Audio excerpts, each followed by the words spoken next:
ஐஸ்வர்யா, இன்னைக்கு விருந்தினர் பக்கத்துல கெஸ்ட் யாருன்னு சொல்லிடலாமா? சொல்லிடலாமே. அஸ்திரம் திரைப்படத்தின் இயக்குனர் அரவிந்த் ராஜகோபால் அவர்களே இன்றைய நம் விருந்தினர். வணக்கம் சார். வணக்கம் ஐஸ்வர்யா. வணக்கம் ஜெய்னா. எப்படி இருக்கீங்க? ரொம்ப நல்லா இருக்கோம். நல்லா இருக்கேன். உங்களுடைய ஃபர்ஸ்ட் மூவி அஸ்திரம் ரிலீஸ் ஆகி சக்சஸ்ஃபுல்லா போச்சு. நிறைய விஷயங்கள் நாங்களும் பார்த்தோம் சார். ரெஸ்பான்ஸுமே சூப்பரா வந்திருக்கு. So as a first movie டைரக்டரா எவ்வளவு ஹாப்பியா உங்களுக்கு இருக்கு? ரொம்ப வார்த்தையில சொல்ல முடியாது. ஏன்னா நம்ம எல்லாரும் மாதிரியும் ஒரு சினிமா ஆசையோடு தான் சினிமா முயற்சி பண்ணணும் போது இன்றைக்கி நம்ம ஊரில் ஒரு படிச்சுட்டு ஒரு ஊரில் இருந்து அங்கே ஒரு தேட்டரில் போய் சின்ன வயசில் ஸ்கூல் படிக்கும் போதெல்லாம் ஏன்னா ஐ ரிமெம்பர் நான் பாட்ஷா படத்தை தனியாக தேட்டரில் போய் பார்த்தேன். 96 or 95 எனக்கு ஒரு 8 வயசு இருக்கும். 9 வயசு. ஆனால் எங்கள் அப்பா என்னை தனியாக தேட்டருக்கு அமிச்சார். ஸோ போய் தனியாக போய் தேட்டரில் நான் படம் பார்த்தேன்.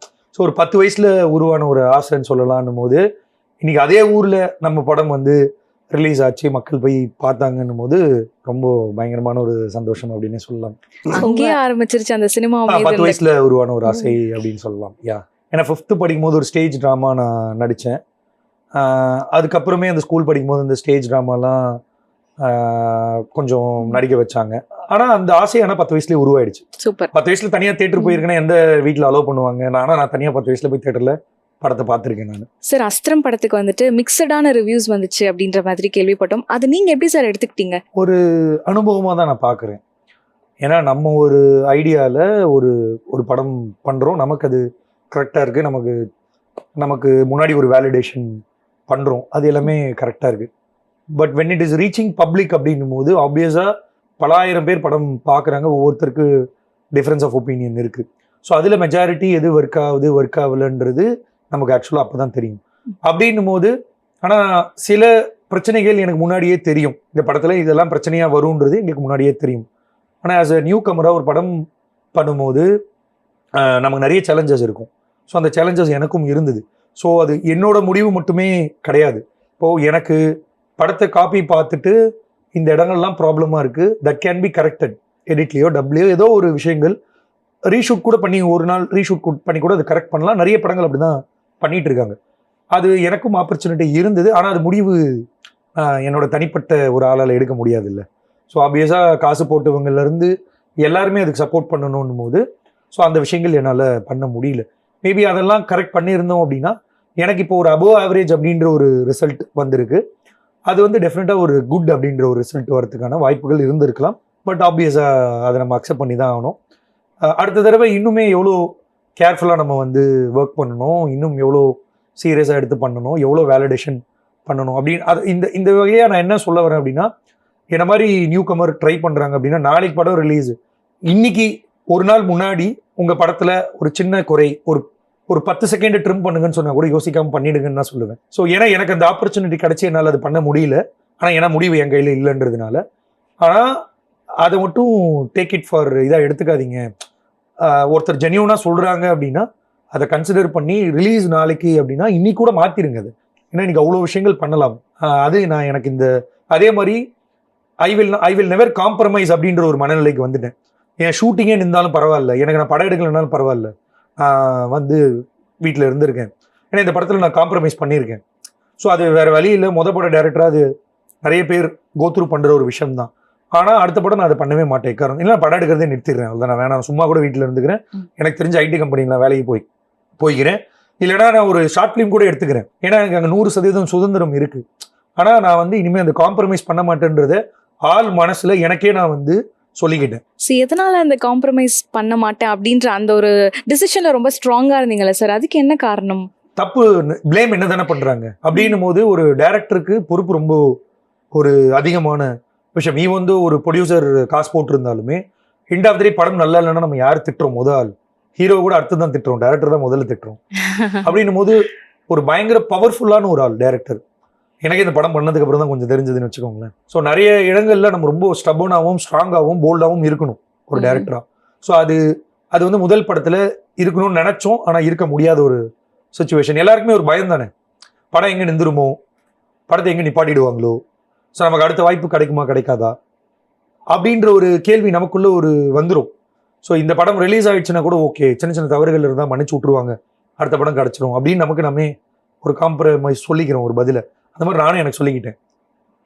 ஸோ அதனால தான் அடுத்த படத்தில் எந்த காம்ப்ரமைஸும் பண்ணக்கூடாதுன்ற ஒரு உறுதியான ஒரு முடிவை எடுத்திருக்கேன். ஏன்னா அப்படி இருந்தால் மட்டும்தான் ஒரு படம் ஜெயிக்கும் நான் நம்புறேன். ஸோ அதை மீறி ஒர்க் ஆகலன்றது ரெண்டாவது. ஆனால் நான் நினச்ச ஒரு கதையை எடுக்க தானே நம்ம இருக்கோம். ஸோ அது பண்ணணும்னு நினைக்கிறேன். Yes, as a captain of the ship. ஏன்னா நீங்கள் பேசும்போது நிறைய பாசிட்டிவாகவும் இருக்கு, பட் சூழ்நிலை காரணமாக நிறைய விஷயங்கள். இல்லை அதுதான் அது என்ன சொல்லுது, முதல் பட டைரக்டருக்கு இருக்கக்கூடிய எல்லா பிரச்சனைகளுமே தான். ஓகே, பட்ஜெட் கன்ஸ்ட்ரெயின்ட் இருக்கும். உங்ககிட்ட ஒரு குறிப்பிட்ட பட்ஜெட் கொடுத்துட்டு குறிப்பிட்ட டேஸை கொடுத்துட்டு நீங்கள் இதை பண்ணணுன்ற மாதிரியான இதை யாரையுமே டேரெக்டாகவும் ப்ளேம் பண்ணிட முடியாது. ஏன்னா இன்னைக்கு இந்த ஹீரோக்கு இவ்வளோதான் மார்க்கெட் இருக்கு, இந்த ஹீரோ வச்சு இவ்வளோதான் படம் பண்ண முடியும், இதுக்கு மேலே படம் பண்ணால் ப்ரொடியூசர் காசு வராது, எல்லாமே பணத்தை சுற்றி மட்டும்தான் இருக்குன்னும் போது ஆப்வியஸாக ஒரு நாளைக்கு நீங்கள் 2 சீன் 2.5 சீன் 3 சீன் பண்ணக்கூடிய ஒரு சுச்சுவேஷன். ஆனால் இதே ஒரு பெரிய ஹீரோ படங்கள்லாம் ஒரு நாளைக்கு 1/2 சீன் தான் எடுப்பாங்க. ஏன் 150 நாள் ஷூட்டிங் எடுக்கிறாங்க? ஓ, ஏன் சின்ன படங்கள்லாம் 25 நாள் எடுக்கிறாங்க, 20 நாள் எடுக்கிறாங்க, 30 நாள் எடுக்கிறாங்க? அப்படின்னும் போது அங்கே காம்ப்ரமைஸ் பண்ண வேண்டிய கட்டாயத்துக்கு நம்ம ஆளாயிடுறோம் ஆக்சுவலாக. ஆனால் பெரிய ஹீரோக்களுக்கு பிரச்சனையே கிடையாது. ரீஷூட்டா எடுத்துக்கலாம், உன்னை எடுத்து பார்த்துட்டு நல்லா வரலையா திரும்ப எடுத்துக்கலாம். ஆனால் ஒரு சின்ன பட டைரக்டருக்கும் முதல் பட டைரக்டருக்கும் அந்த ஆப்பர்ச்சுனிட்டி கிடைக்கவே கிடைக்காது. ஸோ சார், லைக் இந்த மூவில நீங்க காம்ப்ரமைஸ் ஆனதுக்கான ரீசன் அந்த பட்ஜெட் மட்டும் தான். பட்ஜெட் மட்டுமே சொல்லிட முடியாது, அதுதான் சொல்லல. முடிவுன்றது ஒரு டைரக்டர் கையில இருக்கக்கூடிய விஷயம். ஆனா அப்படி இயங்கல சினிமா. ஸோ நான் எல்லாத்தையும் ஓப்பனாகவும் சொல்லிட முடியாதுன்னு நினைக்கிறேன். நான் நிறைய விஷயங்கள் சொல்லிட்டு இருக்கேன். நான் யாரையுமே சொல்லிட்டு யாருக்காவது ஹர்ட் ஆயிடுமோன்னு நினைக்கிறேன். ஸோ பர்சனலாக நான் சொல்றது ஏன் சொல்றேன் அப்படின்னா, என்ன மாதிரி பல பேர் நியூ கமர் ட்ரை பண்ணியிருப்பாங்க படம் பண்றதுக்குன்னும் போது அவங்களும் இதே சூழ்நிலையை ஃபேஸ் பண்ணுவாங்க கண்டிப்பா. ஆனா அதை டேக்கிள் பண்ணி கூடுமான வரைக்கும் நான் என்ன சொல்லுவேன் அப்படின்னா, எண்டு வரைக்கும் போராடுங்க. அதாவது ரிலீஸ்க்கு முன்னாடி நாள் வரைக்கும் உங்க கையில ப்ராடக்ட் இருக்கு. தப்புன்னு தெரிஞ்சுன்னா கரெக்ட் பண்ணுங்க. ஒத்துக்கலையா, படத்தை ரிலீஸ் பண்ணலன்னா உட்காருங்கன்றேன். 6 மாசம் 1 வருஷம் ஆனாலும் உட்காரலாம் அப்படின்ற ஒரு எண்ணம் இருக்கணும். ஆனா அது மனிதனோட இயல்பு இல்லை அது. ஸோ நமக்கு ஒரு இவ்வளோ பெரிய ஆப்பர்ச்சுனிட்டி கிடைச்சிருக்கு, நமக்கு ரிலீஸ் ஆகணும் தான் நினைப்போம் போது ஆப்வியஸாக நம்ம விட்டு கொடுத்து போயிடுவோம்ல. ஸோ அது இருக்கு. நான் நிறைய காம்ப்ரமைஸ் பண்ணியிருக்கேன். நான் யாரையுமே டைரக்டாக ப்ளேம் பண்ணலை. சூழ்நிலை, சர்க்கம்ஸ்டன்சஸ், ஸோ இதெல்லாம் வச்சு நிறைய விஷயங்கள் காம்ப்ரமைஸ் இருக்கு. ஓகே, பட் நிறைய விஷயங்கள் நீங்கள் ரொம்ப ப்ராக்டிக்கலாக பார்த்துருக்கீங்க சார். இது நிறைய பேர்த்துக்கு ஒரு சீரியஸாக ஒரு மோட்டிவேஷனாக இருக்கும்னு நினைக்கிறேன். ஏன்னா நீங்கள் சொன்ன மாதிரி நிறைய பிரச்சனைகள் வந்தால் கிவ் அப் பண்ணிட்டு போகிற சான்சஸ் இருக்குது, இல்லை என்ன பண்ணுறதுன்னு தெரியாமல் ஒரு கன்ஃபியூஸ்டாகி உட்காந்துருப்பாங்க. ஸோ மேபி நிறைய நியூ கமர்ஸ் டேரக்டர்ஸ்க்கு பெரிய ஹெல்ப்ஃபுல்லான விஷயம். அதனால தான் ஓப்பனாக பேசுகிறோம். இங்கே என்ன ப்ராப்ளம்னா, இருக்கிற பிரச்சனையை யாருமே ஓப்பனாக பேச மாட்டேன்றாங்க. அவங்க என்ன நினச்சிப்பாங்களோ, இவங்க என்ன நினச்சிப்பாங்களோன்ற ஒரு இது இருக்காங்க. பட் அப்படி இல்லைல்ல. ஸோ நமக்கு தெரிஞ்ச ஒரு அனுபவத்தை நம்ம ஷேர் பண்றதுன்றது மூலம் அது 4 பேருக்கு சேர்ந்துச்சுன்னா ரொம்ப நல்ல விஷயம் தான் நான் பார்க்குறேன். டெஃபினெட்லி. ஸோ சார், இந்த அஸ்திரம் மூவிக்கு நிறைய காம்ப்ளிமெண்ட்ஸ் கிடைச்சிருக்கும். ஆனால் அதில் பர்டிகுலராக ஏதாவது ஒரு பெஸ்ட் காம்ப்ளிமெண்ட் இருக்கும்ல? இல்லை, எனக்கு எல்லாருமே சொன்னது டெக்னிக்கலி இந்த பட்ஜெட்டில் இப்படி ஒரு குவாலிட்டி அவ்வளோ ஈஸி கிடையாது, ரொம்ப குவாலிட்டியான ஒரு படம் பண்ணியிருக்கீங்க, எங்கேயுமே காம்ப்ரமைஸ்டுன்னு அங்கே பண்ணலை. நான் டெக்னிக்கலி எங்கேயுமே பெருசாக காம்ப்ரமைஸ் பண்ணல, படம் பார்த்தவங்களுக்கு தெரியும். ஸோ கேமராவாகட்டும், ரீரெக்கார்டிங் ஆகட்டும், ஒரு பெரிய பட்ஜெட் படங்களுக்கு என்ன பண்ணுவாங்களோ அதே தான் நான் பண்ணியிருக்கோம். அங்கே பாஸ் ஆகிட்டேன். ஸோ அதனால தான் என்ன இன்டர்வியூ கூப்பிட்டுருக்கீங்க. ஸோ நான் நினச்ச விஷயங்கள் கண்டென்ட்டாக சில விஷயங்கள் காம்ப்ரமைஸ் பண்ணியிருக்கேன். பட் மேக்கிங்காக ஒன்று சின்ன சின்ன காம்ப்ரமைஸ் அது ஆடியன்ஸ்க்கு தெரியாது ஆப்வியஸாக. ஸோ தெரியாத அளவுக்கு நாங்கள் மேட்ச் பண்ணியிருக்கோம். பட் டெக்னிக்கலி பயங்கரமாக அப்ரிஷியேட் பண்ணாங்க. ரொம்ப ஒரு நேற்று ஒரு டைரக்டர் கிட்ட பேசும்போது கூட அதான் சொன்னார். டெக்னிக்கலி நோ டவுட்டுங்க, படம் ரொம்ப குவாலிட்டியாக இருக்குது, ரீரெக்கார்டிங் ரொம்ப குவாலிட்டியாக இருக்குது, எடிட்டிங் குவாலிட்டியாக இருக்குது, கேமரா குவாலிட்டியாக இருக்குது. அதில் நீங்கள் ஈஸியாக தப்பிச்சிட்டீங்க. இப்போ அடுத்து நீங்கள் போய் ஒரு பெரிய ப்ரொடக்ஷன் வாசலில் போயிட்டு நான் அஸ்திரம் படத்தோட டைரக்டர் என்கிட்ட அடுத்த கதை இருக்குன்னு சொல்லும் போது easily they will call you for the narration. ஒரு ஹீரோ கிட்ட போய் நீங்கள் கேட்கும்போது டெஃபினட்டாக தே வில் கன்சிடர் யூ. இமீடியட்டாக உங்களுக்கு அப்பாயின்மெண்ட் கொடுத்து கதை கேட்பாங்க. அதுதான் இந்த படத்தில் உங்களுக்கு கிடைச்ச மிகப்பெரிய வெற்றி அப்படின்ற காம்ப்ளிமெண்ட்லாம் நிறைய கேட்டது. படத்துக்குள்ள டெக்னிக்கலை தாண்டி நிறைய பேர் காம்ப்ளிமெண்ட் பண்ணது எனக்கு இன்ட்ரோல் பிளாக் ரொம்ப நல்லா இருந்தது. படம் எங்கேயுமே லேக் பெருசாக இல்லை, இந்த லாஜிக்கல் இஷ்யூஸ் தான் கொஞ்சம் இருந்ததுன்னு சொன்னாங்களே தவிர படம் என்னை மொபைல் எடுக்க விடலை. ஸோ படம் ஒரு 1 hour 52 minutes, எங்கேயுமே டீவியேஷன்ஸ் இல்லை. ஒரு கதையை எடுத்துக்கிட்டீங்க, 3வது நிமிஷத்தில் கதைக்குள்ளே போயிட்டீங்க, டுவர்ட்ஸ் த கிளைமேக்ஸ் வரைக்கும் அந்த கதையிலேருந்து டீவியேட் ஆகலை. ஸோ இந்த மாதிரி நிறைய பாசிட்டிவ் படத்தில் நீங்கள் ரிவ்யூவில் 2மே இருக்குது. ஸோ நான் வந்து மிக்ஸ்டுன்னு சொல்கிறது அதனால தான் மிக்ஸ்டுன்னு சொன்னேன். ஸோ பாசிட்டிவும் இருக்குது, நெகட்டிவும் இருக்குது. அண்ட் ஐ நோ எங்கெல்லாம் தப்பாச்சுன்றது எனக்கு முன்னாடியே தெரியும். ஸோ எங்களுக்கு சான்சஸ் கிடைச்சது, கரெக்ட் பண்ணியிருக்கலாம், பட் கரெக்ட் பண்ண முடியாத ஒரு சூழ்நிலை. எஸ். ஸோ பட் நீங்கள் வந்துட்டு அந்த ஸ்டோரி பார்த்ததுக்கப்புறம் இது எடுக்கும்போது உங்களுக்கே அந்த மிக்சட் ரிவ்யூஸ் வந்துச்சுல்ல சார்? அதில் வந்து நிறைய இடத்துல வந்து இந்த இடத்துல லாஜிக் மிஸ் ஆயிருக்கு அப்படின்ற மாதிரியான ரிவ்யூஸ்லாம் வந்திருக்கும். ஸோ உங்களுக்கு எடுக்கும்போதே அந்த தாட் வந்ததா? ஒரு சின்ன எக்ஸாம்பிள் சொல்லணும்னா, இது ஒரு கிரைம் த்ரில்லர் படம் தான், உங்களுக்கு தெரிஞ்சிருக்கும். ஆமாம். நான் என்ன நினச்சிட்டேன் அப்படின்னா, நான் ஒரு இந்த ஏபி சென்டர் 3 ஆடியன்ஸ் இருக்காங்க. எனக்கு என்னவா இருந்ததுன்னா, எடிட்டில் உட்காரும் போது நிறைய விஷயங்கள் வந்து ஹீரோ நினச்சி பார்ப்பாரு.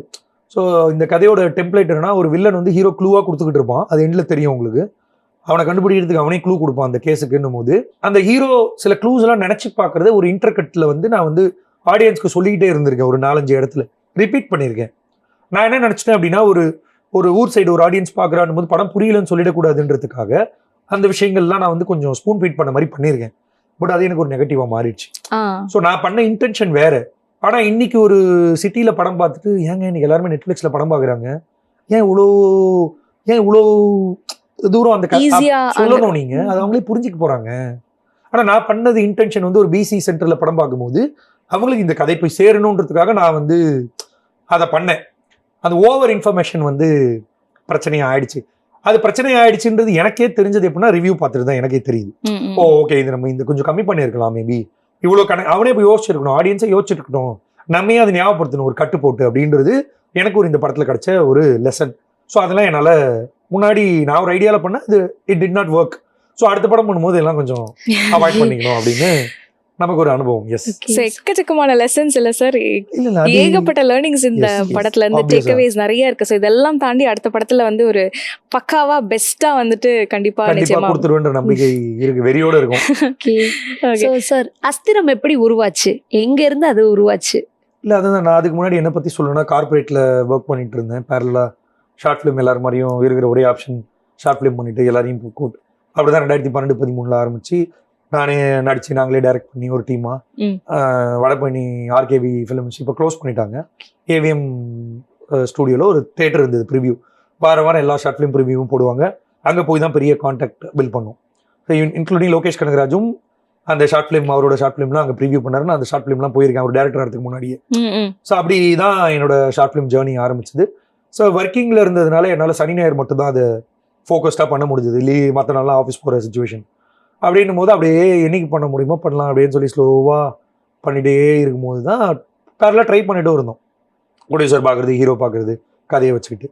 ஸோ அப்படி பண்ணும்போது தான் ஒரு நாள் எதிர்ச்சியாக இந்த மாதிரி கதை கேட்டுட்டு இருக்காங்க பெஸ்ட் மூவிஸில் அப்படின்னு சொல்லி ஒரு கதை சொல்கிற ஆப்பர்ச்சுனிட்டி ஒரு கான்டாக்ட் மூலமாக கிடச்சி கதை சொன்னேன்.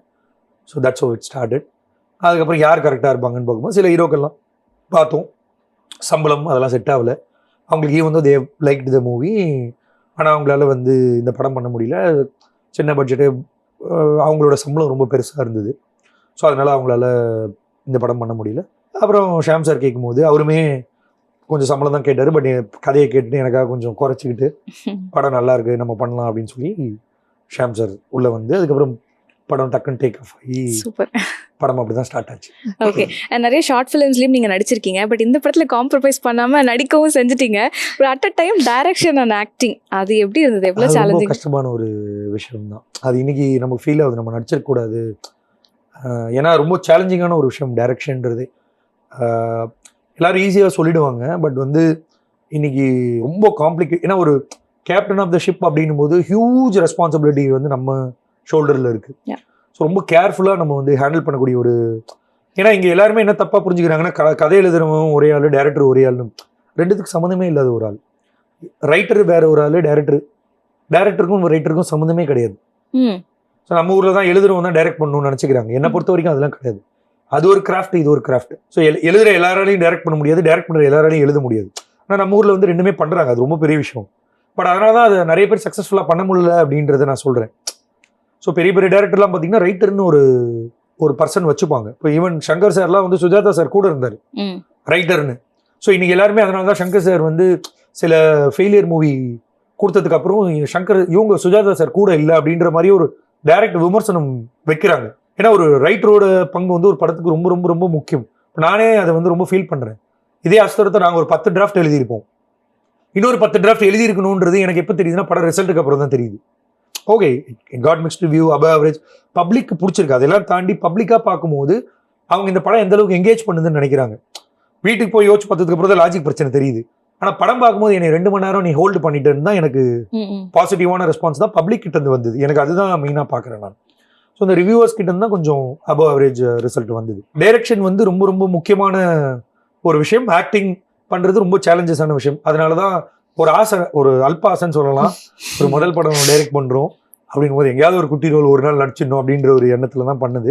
ஷாம் சாருமே முதல்ல சொன்னார், ஏன் அரவிந்த் ரெண்டுமே கஷ்டமான ஒரு விஷயம் அப்படின்னாரு. ஏன்னா அவர் கூட நடிக்கிற காம்பினேஷன் ஓகே சொன்னார். இல்லை சார், ஒரு ஆசை, அது உங்கள் கூட நடிக்கணுன்றதுனால ஒரு சின்ன அல்பாசை தான் அப்படின்னு. பட் ஓகே, நல்லபடியாக போச்சு. ஏன்னா நான் டைரக்ட் பண்ணும்போது இந்த படத்தோட ஒரு ரைட்டர் மிஸ்டர் ஜெகன், அவர் தான் கோ டைரக்டராக எனக்கு கூட இருந்தார் ஃபுல்லாக.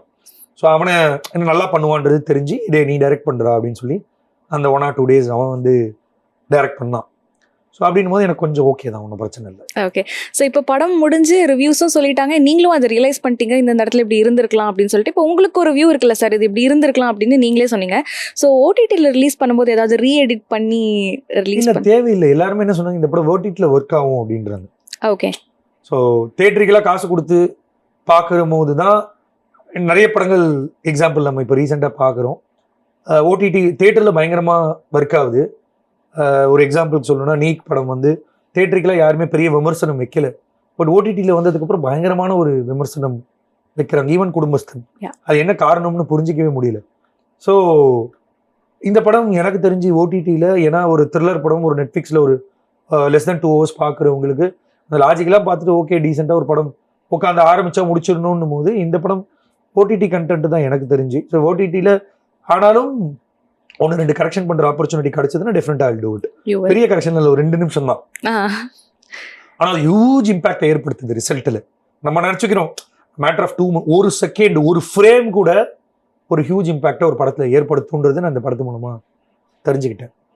ஸோ நீங்கள் ஒரு ஒரு ஒரு நிமிஷம்னு சொல்கிறதுனால ஒரு ஃப்ரேம், ஒரு செகண்டில் 24 ஃப்ரேம், அந்த ஒரு ஃப்ரேம் கூட which will make impact to your movie அப்படின்றது இந்த படத்தில் நான் தெரிஞ்சுக்கிட்டேன். ஓகே சார், நீங்கள் வந்து நிறைய ஷார்ட் ஃபிலிம்ஸ் எடுத்துட்டீங்க, பட் பெரிய படமாக பண்ணணும்னு நினைக்கும் போது உங்களுக்குன்னு ஒரு கதை இருந்திருக்கும். அந்த கதை தானா இது? இல்லை, அந்த கதை கிடையாது. இது ஜெகன், என்னோட தம்பி, என் கூட ஷார்ட் ஃபிலிம் வந்து ட்ராவல் பண்ண ஒரு பையன், அவன் தம்பி மாதிரி.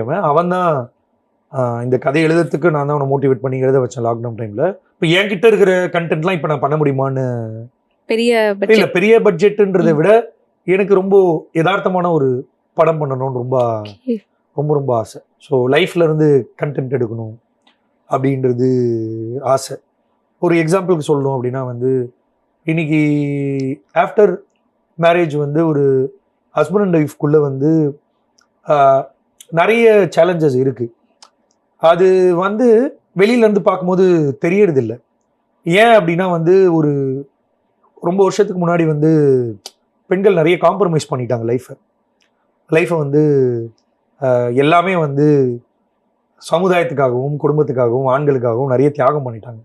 பட் இன்னைக்கு எல்லாருமே வெல் எஜுகேட்டட், இன்னைக்கு வாய்ஸ் அவுட் பண்ணுறாங்க, இன்னைக்கு பயங்கரமாக வாய்ஸ் அவுட் பண்ணுறாங்க, நிறைய அச்சீவ் பண்ணியிருக்காங்க, நிறைய மாறி இருக்கு. It is very good, happy about it. ஆனால் இன்னுமே வந்து ஆஃப்டர் மேரேஜுக்கு அப்புறம் நிறைய பெண்கள் வந்து அந்த குடும்ப சூழ்நிலையில் சிக்கி வந்து நிறைய காம்ப்ரமைஸ்டு ஒரு லைஃப் வாழ்ந்துட்டு இருக்காங்க. அந்த காம்ப்ரமைஸ்டு லைஃப்னால அவங்க ஒரு ட்ராமா, ஒரு மன ரீதியான பல பிரச்சனைகள் ஏற்படுது, அதை கோத்ரூ பண்ணுறாங்க. அது பல பேருக்கு இன்னைக்கு தெரியறதே கிடையாது, நம்ம ஈஸியாக எடுத்துக்கிறோம். இந்த மாதிரி சொல்லப்படாத நிறைய, ஆனால் இது எவ்வளோ பேர் கனெக்ட் ஆகும்னு எனக்கு தெரியல. இது இது இது வந்து ஒரு மன ரீதியான ஒரு பெண்ணுக்கு இருக்கக்கூடிய ஒரு பிரச்சனை. இதை வந்து நான் ஒரு படமாக எடுக்கணும்னு நான் ஆசைப்பட்றேன். காம்ப்ரமைஸ்டு இல்லாமல் ரியாலிட்டியாக நடந்த ஒரு இதை வச்சு எடுத்து படணும்னு ஆசைப்பட்றேன். ஆனால் யார் ப்ரொடியூஸ் பண்ணுவா, நான் இது எப்படி என்னை ஒரு டேரக்டராக சஸ்டெயின் பண்ணிக்க முடியுன்ற ஒரு கேள்வி இருந்துகிட்டே இருக்குது. ஸோ எனக்குள்ளே இருக்கிற கதைகளை சொல்லணும்னா நான் முதல்ல ஜெயிக்கணும். நான் ஜெயிச்சதுக்கப்புறம் சொன்னால் தான் கேட்பாங்க. ஸோ அதனால் அந்த கதைகள்லாம் ஓரங்கட்டி வச்சுருக்கேன். ஸோ இன்றைக்கி பண்ணுறது ஒரு கமர்ஷியலான ஒரு கதை, ஒரு க்ரைம் த்ரில்லர், ஒரு ஆக்ஷன் படம், அந்த மாதிரியான ஒரு கதைக்களமாக பண்ணணுன்றது ஆசை. அதனால தான் கதைகள் வாங்கி, என்கிட்ட அந்த மாதிரி கதைகள் இல்லை இப்போதைக்கு, அதனால் கதைகள் வாங்கி பண்ணுற ஐடியாவில் இருக்கேன். எஸ் சரி, இப்போ நீங்கள் வந்துட்டு நிறைய விஷயங்கள் சொல்லும்போது வந்துட்டு நீங்கள் பார்த்து ரசிச்சு ஒரு சில சீன்ஸ் எடுத்திருப்பீங்க. பட் டியூரேஷன் காரணமாக அது ஏதாவது கட் பண்ணி தூக்கின டெலிட்டட் சீன்ஸ் அந்த மாதிரி எதுவுமே இல்லை படத்தில். 60 சீன் பிளான் பண்ணால் 60 சீன் எடுத்துட்டோம். ஸோ இப்படி இது எவ்வளோ வெர்ஷன் வந்து கட் பண்ணீங்க? இது எத்தனாவது ஃபைனல் கட் வெர்ஷன் இது? ஒரு 3-4 வருஷன் எப்பவுமே டப்பிங்க்கு முன்னாடி ஒரு வருஷன் கட் பண்ணுவோம். டப்பிங் அப்புறம் ஒரு 2-3 வருஷன் போகும். டப்பிங் 2-3 வருஷன் போச்சு ஆக்சுவலா. ஓகே, பட் பெருசா ஒன்றும் கட் பண்ணி டெலிட் பண்ண கட் பண்றதுக்குலாம் ஒண்ணுமே இல்ல படத்துல. 60 சீன் எழுதணும், 60 சீன் பிளான் பண்ணி பண்ணது எல்லாமே அப்படியே உள்ள வச்சிட்டோம். ட்ரிம் மட்டும் பண்ணியிருப்போம். சில டைலாக் தூக்கியிருப்போம். சீனா தூக்க முடியாத அளவுக்கு தான் இருக்கும் அந்த கதை. ஒரு சீனும் இன்னொரு சீனுமே கனெக்டடு. ஸோ எந்த சீனுமே தூக்க முடியாது நம்ம. ஸோ ட்ரிம் வேணா பண்ணலாம். அப்படி ட்ரிம் பண்ணியிருக்கோம். இப்போவுமே கரெக்ஷன் சொல்றது ட்ரிம் தான். ஸோ சீனா எங்கேயுமே தூக்க முடியாது. இந்த கதை எல்லாமே எல்லா சீனுமே இன்டர் கனெக்டட் தான். சார் இது உங்களோட ஃபர்ஸ்ட் மூவி. ஷியாம் சார் கூட ஒர்க் பண்ணியிருக்கீங்க. இது எப்படி உங்களுக்கு இருந்துச்சு? அந்த எக்ஸ்பீரியன்ஸ் பற்றி சொல்லுங்களேன். அவர் உங்களுக்கு இந்த மூவியில் எவ்வளோ சப்போர்ட்டிவாக இருந்தார்? அவரை பற்றி பயங்கரமாக சொல்லணும். ஏன்னா அவருக்கு நான் ஒரு ஃபேஸ்புக்கில் தான் மெசேஜ் அனுப்பிச்சேன். சார் இந்த மாதிரி ரொம்ப ப்ரொஃபஷனலாக மெசேஜ் அனுப்பிச்சேன். இந்த மாதிரி என் பேர் இது சார், நான் ஷார்ட் ஃபிலிம்லாம் பண்ணியிருக்கேன், ஒரு இண்டிபெண்டன்ட் ஃபிலிம்லாம் பண்ணியிருக்கேன். I have got the production, no I am looking for the lead actor for my movie, so can you please tell me your availability so that I'll come and narrate you the script அப்படின்ற மாதிரி ஒரு ப்ரொஃபஷனலாக ஒரு message போட்டேன். So அவர் வந்து எனக்கு ஒரு வாரம் கழிச்சு தான் ரிப்ளை பண்ணார். அவர் மெசேஜ் பார்த்து ஃபேஸ்புக்கில் ஓகே. அவரோட நான் 2015 ஒரிஜினல் ப்ரொஃபைலில் ஃப்ரெண்டாக இருக்கேன். ஸோ நிறைய பேரோட இந்த ஷார்ட் ஃபிலிம் பண்ணும்போது ஒரே ஒரு நல்ல விஷயம் என்னன்னா, எல்லா சினிமாக்காரங்களோட ஒரிஜினல் ப்ரொஃபைலில் நான் இன்னி வரைக்கும் ஃப்ரெண்டாக இருக்கேன். உருப்படியான ஒரு விஷயம். So I can easily connect with the directors. அப்படி தான் எனக்கு ஒரு 75 டைரக்டர் படத்தோட ட்ரெய்லர் லான்ச் பண்ணாங்க. ஸோ நிறைய பேர் பர்சனலாக தெரியும் எனக்கு. பேசியிருக்கேன், ஃபேஸ்புக்கில் பேசியிருக்கேன், சில பேர் டேரெக்டாக மீட் பண்ணி பேசியிருக்கேன், ஃபோனில் பேசியிருக்கேன். ஸோ அந்த ஒரு நிறைய சப்போர்ட் எனக்கு இண்டஸ்ட்ரியிலேருந்து நிறைய டேரக்டர்ஸ் கிட்டேருந்து எனக்கு இருக்குது. அப்படி அவருக்கு மெசேஜ் அனுப்பும்போது அவர் மெசேஜை பார்த்துட்டு என் நம்பர் கேட்டார், கொடுத்தேன், கால் பண்ணார். ஃபோன்லேயே சில வேலிடேஷன்லாம் பண்ணார். அந்த வேலிடேஷன்லாம் பார்த்துட்டு கம்யூனிகேஷன் செக் பண்ணியிருக்காரு. ஸோ எல்லாமே பார்த்துட்டு he call me for a narration. கேட்டார், சினாப்சிஸ் அனுப்பு அதெல்லாம் கேட்டார். இல்லை சார், சினாப்சிஸ்லாம் அனுப்பிச்சா ஒர்க் ஆகாது. 2 ஆப்ஷன் தான் சார். ஒன்று பவுண்டு கொடுக்குறேன், படிங்க, இல்லைன்னா ஒரு 2 hours டைம் கொடுங்க, வந்து நரேஷன் போடி பண்ணுறேன். ஏன்னா இந்த கதையை பொறுத்த வரைக்கும் இது சினாப்சிஸ்லாம் சொன்னால் ஒர்க் ஆகாது. ஏன்னா ட்விஸ்ட் அண்ட் டர்ன்ஸ் இருக்குது. அது நரேஷன் படிக்கும்போது ஒர்க் ஆகும், இல்லை புக்கு படிக்கும்போது ஒர்க் ஆகும், பவுண்டு படிக்கும்போது ஒர்க் ஆகும். அதை நான் ஓப்பனாக ஃபஸ்ட்டு கால்லேயே சொல்லிட்டேன் அவர்கிட்ட. என்னடா அவன் இப்படி பேசுகிறானே அப்படின்ற ஒரு மனநிலையில் ரொம்ப ப்ரொஃபஷனலாக பேசினேன். அப்புறம் பார்த்துட்டு சரி மண்டே கால் பண்ணேன். ஒரு ஃப்ரைடேவாக கால் பண்ணார். மண்டே கால் பண்ண நான் சொல்கிறேன் அப்படின்னாரு. மண்டே கால் பண்ணேன். சரி அரவிந்த், ஒரு 3 மணிக்கு வீட்டுக்கு ஆஃபீஸ் வந்துரு, நான் கதை கேட்டுறேன் அப்படின்னாரு. அதெல்லாம் பயங்கரமாக எப்போவுமே நான் நரேஷன் போகும்போது ப்ராக்டிஸ் பண்ணிட்டு தான் போவேன். ஸோ ஏன்னா நமக்கு ஒரு ஆப்பர்ச்சுனிட்டி கிடைக்குதுன்னும் போது கூடுமான வரைக்கும் அதை சரியாக பயன்படுத்தணும்னு நினைக்கிற ஒரு ஆள். அவர் ஒரு ஹீரோவையும் ஒரு ப்ரொடியூசரையும் என்னென்ன இம்ப்ரெஸ் பண்ணணும்னு தெரியும் நமக்கு. அதை இம்ப்ரெஸ் பண்ணுறது எல்லா ஸ்டெப்ஸையும் எடுத்துகிட்டு ப்ராக்டிஸ் பண்ணிவிட்டு நான் பவுண்டு பார்க்க மாட்டேன். கதை சொல்லும் போது இப்போ எப்படி பேசுகிறனோ அப்படிதான், அப்படியே எந்துவா அப்படியே இப்படி பயங்கரமாக சொல்லி ஏமாத்திடுவோம். ஸோ ஏமாத்துறதுன்னு இல்லை, ஒரு இம்ப்ரெஷன் ஒன்று இருக்குல்ல. இப்போ வரும்போது நீங்கள் என்ன ஒரு பயங்கர பாசிட்டிவாக பேசுறீங்கன்னு கேட்குறீங்கல்ல. ஸோ அதை வந்து ஒரு ஆர்டிஸ்ட்டுக்குமே நம்ம எதிராளிக்கு நம்ம ஒரு பாசிட்டிவிட்டியை கொடுத்துடணும். அதை நான் ஃபோன்லேயும் கொடுத்துட்டேன். நேரடியாக போகும்போதும் பயங்கரமாக ஒரு பாசிட்டிவிட்டியை கொடுத்துட்டு சில ஸ்கெட்செல்லாம் வரைஞ்சிருக்கோம். சார் உங்கள் கேரக்டர் இப்படி தான் சார் இருக்கும், அதெல்லாம் நாங்கள் முன்னாடியே வரைஞ்சி வச்சு பிச் டெக்லாம் போட்டு வச்சுருந்தோம். ஸோ இதுதான் சார் பிளானு, இவங்க தான் சார் மியூசிக், இவங்க தான் சார் கேமரா, இவ்வளோ ஒர்க் பண்ணியிருக்காங்க சார் அப்படின்ற மாதிரியான ஒரு பயங்கரமான ஒரு இன்ட்ரோடக்ஷன் கொடுத்துட்டேன். கதை சொல்கிறதுக்கு முன்னாடியே வந்து நான் வந்து என்ன பண்ணுவேன், இந்த கதை சுருக்கம் மாதிரி இல்லாமல் அவரோட கேரக்டர் என்ன, நீங்கள் போலீஸ் சார், பட் போலீஸ் உடனே பயங்கரமாக மீசை வச்சுட்டு ஷேவ் பண்ணிட்டு இருக்காங்கலாம் நினச்சிடாதீங்க. ஒரு மெடிக்கல் லீவில் இருக்கிற ஒரு போலீஸ் இன்ஸ்பெக்டரு இன்வெஸ்டிகேட் பண்ணுறாரு. இந்த கதை வந்து ஒரு ஊட்டி கொடைக்கானல் மாதிரி ஒரு ஹில் ஸ்டேஷனில் நடக்குது சார் அப்படின்ற மாதிரியான ஒரு ஜிஸ்ட் மாதிரி அவருக்கு நான் கொடுத்துட்டு அவர் வந்து இந்த கதைக்குள்ளே அவர் ஒரு என்ன சொல்கிறது, ஒரு மென்டலாக அவரை ப்ரிப்பேர் பண்ணிவிட்டு அதுக்கப்புறம் தான் நான் கதை சொல்ல ஆரம்பிப்பேன், என்னோட பேட்டர்ன். அப்படி வந்து இப்போ கதை சொன்ன ஒரு 2 hours சார் சொல்லி முடிச்சோடனே சூப்பராக இருக்கார். வந்து நம்ம சின்ன கரெக்ஷன்ஸ் இருக்குது, அவர் சைட்லேருந்து நிறைய இன்புட் கொடுத்தாரு. ஆனால் அதெல்லாம் படத்தில் பொண்ணும் அது எல்லாமே ஒர்க் ஆச்சு. சூப்பர். ஸோ அவர் வந்து ஜஸ்ட் கதை கேட்டுட்டு ஓகே சொல்கிற ஆள்லாம் கிடையாது. அவரை கன்வின்ஸ் பண்ணுறது ரொம்ப கஷ்டம். நான் நிறைய தடவை கேட்பேன், சார் நான் நடிச்சிட்டு இருந்தேன், என்னோட ஷார்ட் ஃபிலிம் லிங்க்கை கூட நீங்கள் கேட்டு பார்த்துருந்தீங்கன்னா வானான் இருப்பீங்க. ஏன்னா அதெல்லாம் அம்மச்சூர் டைமில் பண்ணது, 10 வருஷம் முன்னாடி. ஸோ ஆர்வ கோளாறுல பண்ண விஷயங்கள் எதுவுமே பார்க்கல. எப்படி சார் ஓகே சொன்னீங்க, இத்தனை வருஷம் எக்ஸ்பீரியன்ஸ் இருக்குது, 40 படத்துக்கு மேலே நடிச்சிட்டீங்க, புது டைரக்டரு, ஷார்ட் ஃபிலிம் பண்ணிருக்கேன்றீங்க, எப்படி சார் அப்படின்லாம் விட்டு நானே ஓப்பனாகவே நிறைய இடங்களில் கேட்டிருக்கேன். ஸோ அவர் சொன்ன விஷயமே அதான், ரொம்ப கிளாரிட்டியாக இருந்துட்டார். ஒரு கார்பரேட்டில் ஒர்க் பண்ணதுனால நீ எல்லாமே பிளான்லேருந்து ஸ்கெடியூல்லேருந்து என்கிட்ட ஓப்பனாக காமிச்சிட்ட எல்லாமே நீ. சரி என்ன பண்ண போறன்றது எனக்கு முன்னாடியே தெரிஞ்சிருச்சு, ஆர்கனைஸ்டாக பண்ணிட்டேன். நீ இதே ஜெயா டிவி இன்டர்வியூல எங்களை பற்றி பேசியிருக்காரு டீமாக வரும்போது. ஸோ அதுலேயுமே அதுதான் சொல்லியிருக்காரு, டீம் ஒர்க்கை பற்றி என்னை பற்றி அவர் சொல்லியிருக்காரு. அப்படின்னும் போது டே ஒன்லேருந்தே பயங்கர சப்போர்ட் அவர். Super super. ஸோ இந்த ஒரு பெரிய வெற்றிக்கு அவருமே ஒரு மிகப்பெரிய காரணம் தான். ஏன்னா அவர் சொன்ன மாதிரி இந்த கார்பரேட்ல நீங்க இருந்தனால இந்த மாதிரி ஒரு டைரக்டர் நான் பார்த்ததே இல்லை sir. Negative comments Excel sheet போட்டு அனுப்புன்னு சொன்ன மாதிரி இப்படி இதுக்கப்புறமே கார்பரேட்ல கன்டினியூ பண்ணுவீங்களா, இல்லை ஃபுல் டைம் டைரக்ஷன் தான் அதெல்லாம் விட்டுட்டு ஃபுல்லா டைரக்ஷனுக்குள்ள தான் போவேன்ற ஐடியா இருக்கா? உண்மையை சொல்லணும், நான் திரும்ப ஜாயின் பண்ணிட்டேன். Yes sir. அதான் சொல்றேன், இந்த சினிமாவில் சர்வைவல்ன்ற ஒரு பெரிய ப்ராப்ளம் இருக்கு. அப்படின்னும் போது நம்ம ஒரு மாதம் ஒரு கணிசமான ஒரு தொகை நமக்கு தேவைப்படுது. அப்படின்னும் போது அதை நம்மளால காம்ப்ரமைஸ் பண்ண முடியாது இப்போ இருக்கிற சூழ்நிலைக்கு. அப்படின்னும் போது அடுத்த படம் திரும்பவும் கிடைக்கும் போது திரும்ப வேலையை விட்டுற வேண்டியதான். இந்த ஓவரால் ஸ்ட்ரகிள் பத்தி உங்களோட ஒப்பீனியன் என்னன்னு சொல்ல மாட்டேன். இல்லை இது மட்டும் இல்லை, இப்போ எக்ஸாம்பிளுக்கு மீடியம் பட்ஜெட் படங்கள் தியேட்டருக்கு வரதுக்கு ஒரு பெரிய ஸ்ட்ரகிளாக இருக்குது. இல்லை நீங்க சொன்ன மாதிரி அந்த கதையை கொண்டு போய் ஒரு ப்ரொடியூசர்கிட்டயோ ஒரு ஆக்டர்கிட்டயோ சேர்க்கறதுக்கே ஒரு மிகப்பெரிய ஸ்ட்ரகிளாக இருக்குது. நிறைய பேர் ஆக்டிங்குள்ளே வரதுக்குமே பயங்கரமான ஒரு ஸ்ட்ரகிளில் இன்னும் பல பேர் ரெசியூமோட வெயிட் பண்ணிருக்கிறது நம்ம பார்க்குறோம். ஸோ அதை எப்படி நீங்கள் பார்க்குறீங்க? அது நீங்கள் அப்போ ஒரு 10 years முன்னாடி நீங்கள் ஷார்ட் ஃபிலிம் நடிச்சிருக்கீங்க, அது அப்பத்துக்கும் இப்போத்துக்கும் மாறி இருக்குன்னு நினைக்கிறீங்களா? அதே தான், இது யாராலையும் கிராக் பண்ணவே முடியாது ஓப்பனா சொல்லணும்னா. ஆனால் ஒன்னே ஒன்று என்ன அப்படின்னா நான் என்னோட அனுபவத்துல தெரிஞ்சுக்கிட்டது, நான் எங்கேயுமே குவிட் பண்ணல. ஸோ என்னை கேவலமாக நடிச்சிருக்கேன்னு சொன்னாங்க, எதுக்குமே லாக்கி இல்லைன்னு சொல்லியிருக்காங்க. ஸோ எல்லா விமர்சனத்தையும் நம்ம தாண்டி இருக்கோம். அந்த விமர்சனத்தை ஏற்றுக்கிட்டு, ஏன்னா என்னோட கசின்லாம் ஏன் லைஃப்பை வேஸ்ட் பண்ணுறேன், உனக்கு நல்ல சம்பளம், நீ ஆன்சைட் ட்ரை பண்ணுனா போயிட்டு யூஎஸ்ஓ கனடாவோ செட்டில் ஆகலாம், அவன்லாம் கோடியில் சம்பாதிக்கிறான் யூஎஸில் இன்னைக்கு, உனக்கு அந்த மாதிரி ஒரு ஆப்பர்ச்சுனிட்டி இருக்குது, ஏன் நீ அதெல்லாம் விட்டுட்டு ஒரு காம்ப்ரமைஸ்ட் லைஃப் வாழ்ந்துக்கிட்டு ஏன் சென்னையிலே உட்காந்துக்கிட்டு பண்ணிகிட்டு இருக்க அப்படின்னு பல விமர்சனத்துக்கெல்லாம் உள்ளாயிருக்கேன் நான். ஸோ ஆனால் இன்னைக்கு அவங்களே பாராட்டுறாங்கன்னு வச்சுக்கோங்களேன். நம்ம ஜெயிக்கிறோம். ஐ மீன் என்னை பொறுத்த வரைக்கும் வெற்றி தோல்வின்றலாம் ஒன்று கிடையவே கிடையாது என்னை பொறுத்த வரைக்கும். ஸோ இன்னும் ஓப்பனாக சில விஷயங்கள் சொல்லணும்னா, இங்கே வெற்றிப்பட்ட பல விஷயங்கள் எதுவுமே ஆர்கானிக்காக ஜெயிக்கலன்னு நான் சொல்லுவேன்.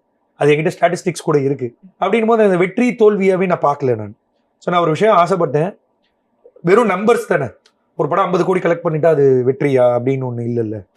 எல்லாமே நம்பர்ஸ் தான். அப்படின்னும் போது ஒரு பிடிச்ச விஷயத்த ஒரு பேஷனை நோக்கி நம்ம ஒரு விஷயம் ட்ரை பண்ணுறோம், அதை எவ்வளோ நேர்மையாக பண்ணுறோம், அது எவ்வளோ பேர் ரீச் ஆயிருக்குன்றது தான் மேட்ரு. ரீச் ஆனால் வெற்றி, ரீச் ஆகலாம் தோல்வின்னு நம்ம சொல்கிறோம். என்ன பண்ணுற வரைக்கும் ட்ரை பண்ணுறதே என்னை பொறுத்த வரைக்கும் வெற்றி தான்.